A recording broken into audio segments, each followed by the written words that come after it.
supposedly on the new impeachment inquiry, D&I before Congress. We're going to break all of that down all throughout the show today. We may even cut in on some of that. But the hoax continues. They alternate back and forth between one congressperson crushing them and the next guy complimenting them. We're going to break it all down today. Breaking down a little bit downtown here at the New York Stock Exchange is the Dow Jones Industrial Average is down about 150 points, 140 as we speak.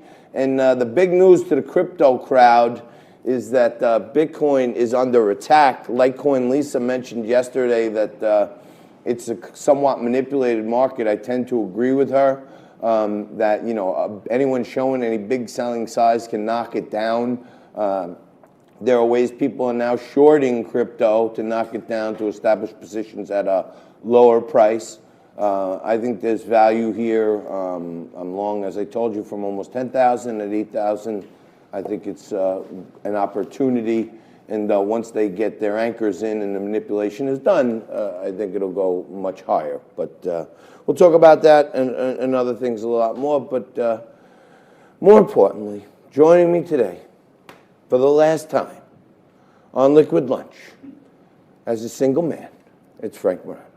That's right. It's almost, I'm joyous for this day because you're getting married and you're going into a new phase, but I'm also saddened because it's the end of an era. It is indeed, John, and I see broken-hearted women all over New York City, just really, really despondent. But that being said, we're going to try and get through this we're going to talk about it more throughout the show, but Frank is getting married on Saturday. It's true. And I'm not going to be here tomorrow, so this is our last official show. That's right, as bachelors. Correct. That's right. So what's happening in Frankly land? Well, obviously the big news, John, that everybody is focused on is the acting director of national intelligence, Joseph Magure, testifying before Congress. In fact, here's a clip of acting director Magure earlier at the very beginning of his testimony. I am not partisan, and I am not political. I believe in a life of service, and I am honored to be a public servant. I served under 8 presidents while I was in uniform. I have taken the oath to the Constitution 11 times. The first time when I was sworn into the United States Navy in 1974, and 9 times during my subsequent promotions in the United States Navy. So this is somebody that has a long career in public service, a guy that's pretty well respected. I question, and maybe we'll get into this around 1 o'clock, whether we even need this position, to be honest, Director of National Intelligence. But we have it. Joseph Magure seems pretty competent in terms of intelligence gathering. So today, what happened? Yesterday, we told you about the transcript being released from this phone call that President Trump had with the president of Ukraine, President Zelensky. Today, right before we went on air, the actual complaint was released by Adam Schiff, the chair of the House Intelligence Committee, a redacted version of the complaint. And the thing that I want you to keep in mind when you look through this complaint and when you listen to questions from people like Congressmember Castro and others questioning Director Magure, the person who blew the whistle is not a real whistleblower. He or she did not see this, didn't see anything. This is all second and third-hand conversation. So he or she is talking about how concerned they are about this phone call, which this guy didn't hear, and then they're concerned about how President Trump is keeping the details from the phone call from being made public. Well, and I don't know that it was the right decision, but the president made that transcript public. I really wonder what that's going to tell future foreign leaders in the future. But the term whistleblower usually connotes a low-level underling who sees misconduct on the part of superiors and feels morally compelled to come forward. This particular whistleblower says that he or she was coordinating with top U.S. officials in the White House and elsewhere. That's not a whistleblower. That's a leak from someone that doesn't want their name out there. It's not a whistleblower. The whistleblower cites Donald Trump's comments to George Stephanopoulos in June about how he would listen to foreign governments if they had information about an opponent. So once again, just like with Russiagate, you have intelligence officials, and I use that term very, very loosely, reacting to media narratives and then interpreting new information through that framework. That's not how whistleblowers are supposed to operate.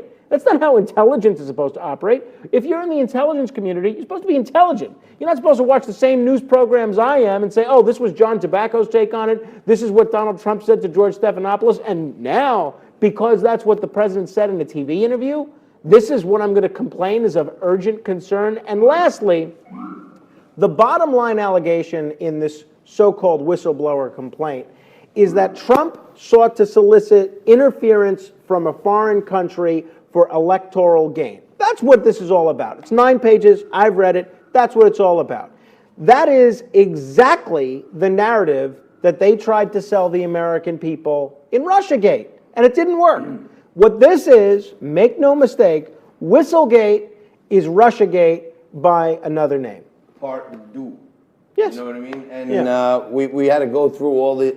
Every time they wind up with egg on their face. But here's the important thing, and you can look this up at home, go to the Google machine over there and type in whistleblower paid. Because the government has a program where you get paid. If you blow the whistle and they recover money or they find people and they seize things for people and sell them, you get a cut of that. You get a piece of the bounty on that. The most important thing here is much in agreement with what you said, Frank, that it's not a whistleblower. Here's the line. I was not a direct witness to most of the events described. There you go. Turn the page. That's it. And I then was he goes not on, a direct... Okay. He goes on to say he heard from a dozen or so colleagues about the event. Colleagues? So this is someone... They went to Bobby Vin's steakhouse in D.C. with some colleagues, and everyone, whether they were in the media or in the White House or in the government, these colleagues had a few martinis and they shared their innermost thoughts. But this is Colleagues. somebody... What's a colleague? It's somebody that he was spreading rumors with that was disgruntled. I'm saying, is it a colleague, Probably a co-worker? like somebody, because it doesn't sound like it. Probably like John Bolton and his neocon acolytes in the National Security Council, and they have no problem chattering and chattering and chattering. And by the way, somebody is going to need to explain to me why it's so urgent that we give Ukraine military aid anyway. Look, that's our policy. It's what we're doing. Signed, sealed, and delivered. It's too late to stop it now.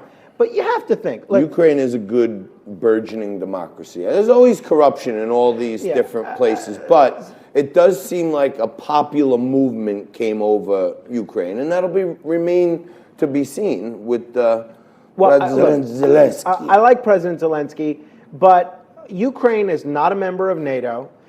We have no treaty obligation to attack them if they are attacked. And by selling them weapons and by giving them military aid, we are actually poking the bear and poking the cage at the country with the second largest stockpile of nuclear weapons in the world. And we've talked with Professor Stephen Cohen repeatedly on this show, and he said one thing, that we are closer to war with Russia now than we have been at any time since the Cold War. Is it wise to give military aid to a country on Russia's border that they are in the midst of hostilities with?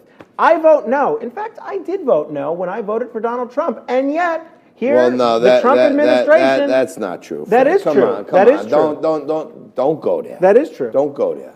It's not true. It was true. That was in the platform in 2016. Right, but we were giving them aid before that. Because Joe Biden was there, and Joe Biden, right. You don't want it. We've been giving them aid forever because we support their democracy. Well, but it's not a democracy. What you saw, look, I'm all for Vladimir Zelensky, and I think it's a positive thing. But what you saw in Ukraine when they got rid of the previous democratically elected president, that was not democracy. That was a U.S.-instigated coup d'etat. And then when they replace him, when they replace, the previous elected president with Poroshenko, why is he somehow more legitimate than the one that they overthrew? Well, as we recounted yesterday... Ukraine should fight their own battles. Don't come to us. As we recounted yesterday, the new president has 100% of his parliament. So something, when you have 100% of anything, that's pretty good, Frank. That Total 100% majority. of anything is pretty good. That's for sure. That's what I'm saying. And, you know, I think this whole thing is blown out of whack. I think the DNI was doing what Corey Lewandowski did to them the other day, was, you know, hey, that's the president's business. The president and the president's lawyer, they talk about that stuff. That's not for me. That's for them. And he gave him the Corey Lewandowski. He gave him the big Lewandowski. He gave Congress the big Lewandowski. I think on the main points that they want him to say something on, he's just basically giving, you know, his version. No, I think he's answering the questions. I mean, he seems to be answering the questions in a very nonpartisan way. It doesn't seem like he's carrying the president's water at all. He seems like he's telling the truth. No, I think the guy's doing great. He's unflappable, and now, you know, I see these other idiots like Schiff and these people on there saying, well, the corruption goes all the way back to the DOJ, and Bill Barr's in on it, and how do we know they didn't manipulate? If you're already talking about it, these documents are not real, the party's over on this thing. You know what I mean? The transcript. Yeah, like, you know what I mean? They're saying, we don't know who made this.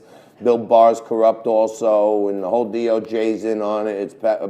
It's you know, Donald Trump's lapdog, and the whole thing is a hoax and a joke.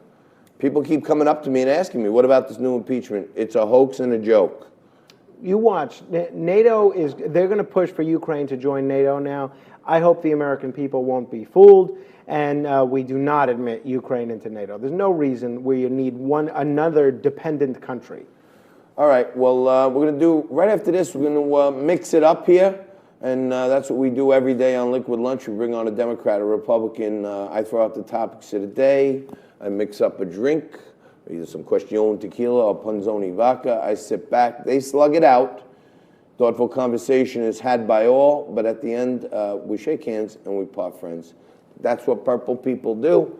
Manny Alejandro and Robin Biro coming on to mix it up right after this. Stay tuned for more Liquid Lunch Live. We'll be right back.